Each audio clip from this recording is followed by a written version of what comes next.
Tila bad trip talaga mga tol si Secretary of Defense Gilberto Teodoro Jr. no. Kasunod nga yan mga tol ng mga insidenteng nangyari dito sa Ayungin Shoal. At matapos nga nung nangyaring hatawan sinisisi pa tayo ng China na tayo daw ang nag-provoke, tayo daw ang nanguna mga tol dahil nilapitan natin sila. Pero ang tugon dyan ng kalihim mga kapatid, wala naman silang karapatan, bakit sila nandoon? Pag-usapan natin yan mga tol. Audio Jungle.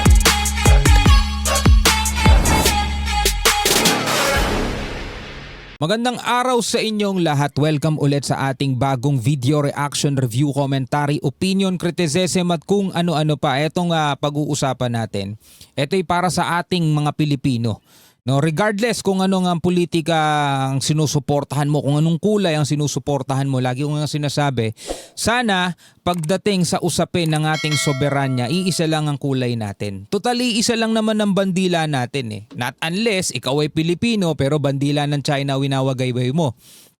Dito sa nangyaring insidente, dito sa Ayungin Shoal, mga tol, ang sinasabi ng China, Philippines provokes first. Tayo daw mga tol ang nag-provoke.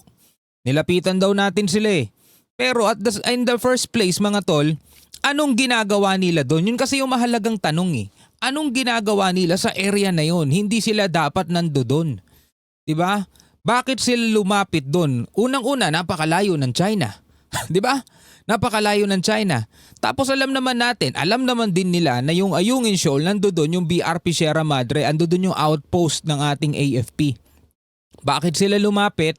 Bakit sila nagbi-video-video? Bakit sila kumukuha ng picture? Ngayon, nilapitan sila, tinataboy sila, ang pinapalabas nila, nilapitan nyo kami, di ba? Kayo ang pa-victim eh. Dapat din nyo kami nilapitan. O, di ba? Kalokohan eh. Ito, panoorin natin itong sinasabi ni Secretary Gibo.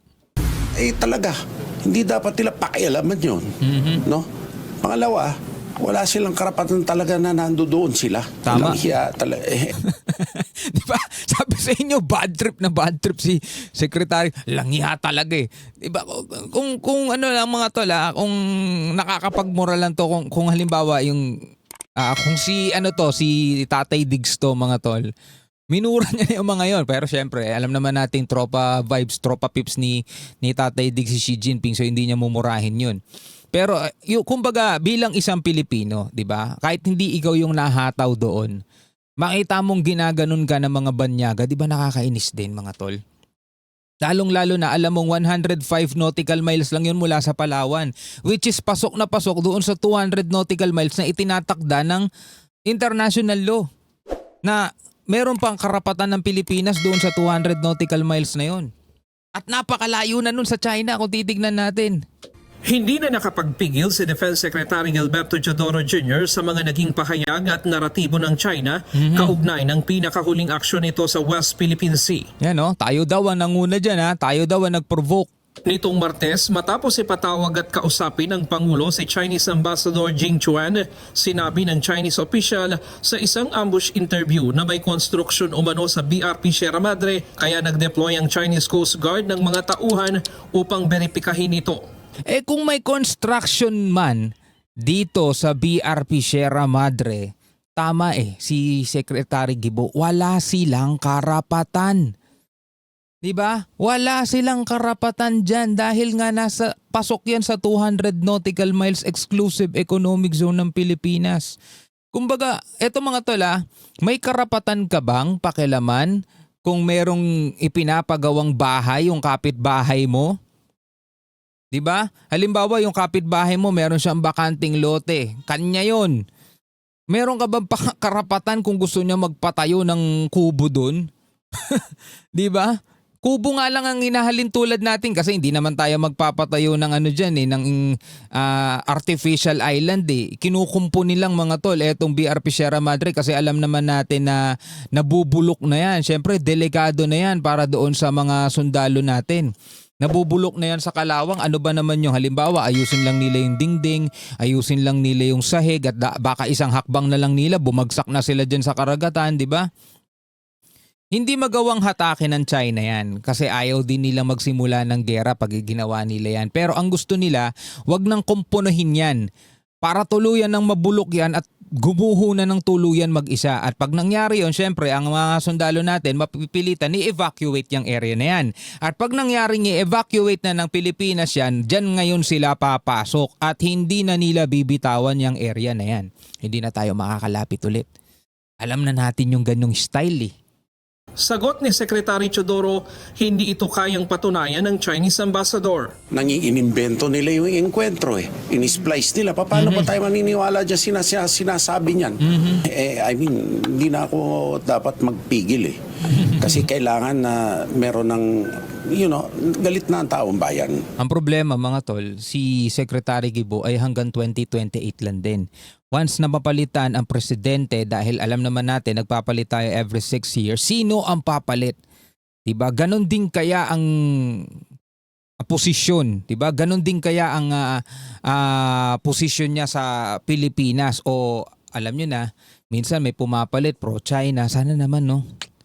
Ay nako, nasa tao yan mga tol eh, nasa taong bayan yan. Kung sinong ihahalal ninyong presidente, di ko na kayo pakikialaman doon. Kung sa tingin nyo siya nararapat, di iboto natin, iboto nyo.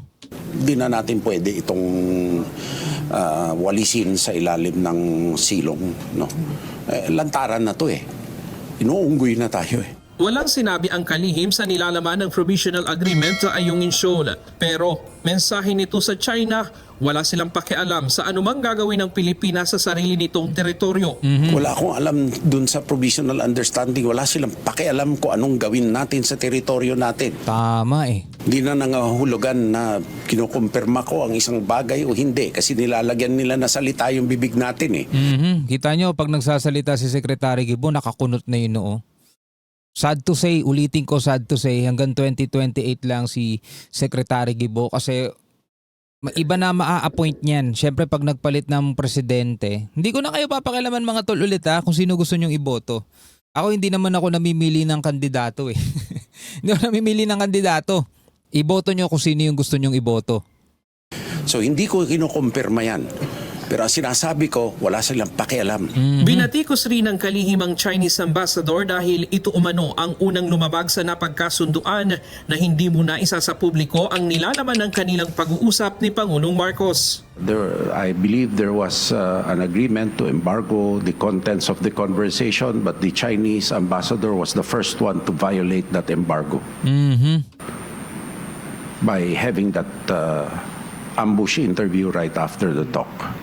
And after that, he claims the next day that there was an agreement not to talk about it after he already talked about it. I must call that out. Binigyang diin din ng defense chief ang ilang beses na umanong hindi tumupad ang China sa mga naunang pangako nito. Gaya Wala naman talagang tinupad yung mga yan eh. ng dating pahayag ng Beijing noong 1995 na pansamantalang kanlungan lamang ang Mischief Reef na ngayon ay isa ng militarisadong isla. Si Wang Yi pa mga tol, may mga ano yun eh, may video yun eh, may interview yun eh, sinasabi ni Wang Yi na shelter lang daw yan. At shelter yan ngayon at shelter lang yan hanggang sa future. Tignan nyo naman yung tinatawag ng shelter, isang dambuhalang artificial island na. Anya pa malinaw na bahagi ng mas malawak na estratehiya ng China ang mga panggigipit sa West Philippine Sea na isang hakbang sa pagpapalawak ng impluensya sa rehiyon. Anya gumagawa lamang umano ng kwento ang China upang magkaroon ng paraan para makapasok sa bansa. Dagdag pa niya, hindi sila titigil, kaya nasa Pilipinas na kung ano ang mga hakbang na gagawin para maprotektahan ang bansa. Pagkatapos gumagawa talaga ng istorya yung mga yan para magkaroon sila ng paraan paano ka pasukin. Sana sa susunod na administrasyon, si Secretary Guibo pa rin ang i-appoint niya. Yan ang dapat malaman ng ating mga kababayan. May intensyon yan. Hindi titigil yan. Nasa atin na nasugpuin yan at itigil yan. Isa lang ito sa tinatawag natin mga script para mapaglaruan nila ang Pilipinas at makontrolan nila. No? Let us not view, huwag natin tignan ang mga insidente isa-isa. Meron itong disenyo. At may timing ito. Nangyari ito bago dumating si Wang Yi dito.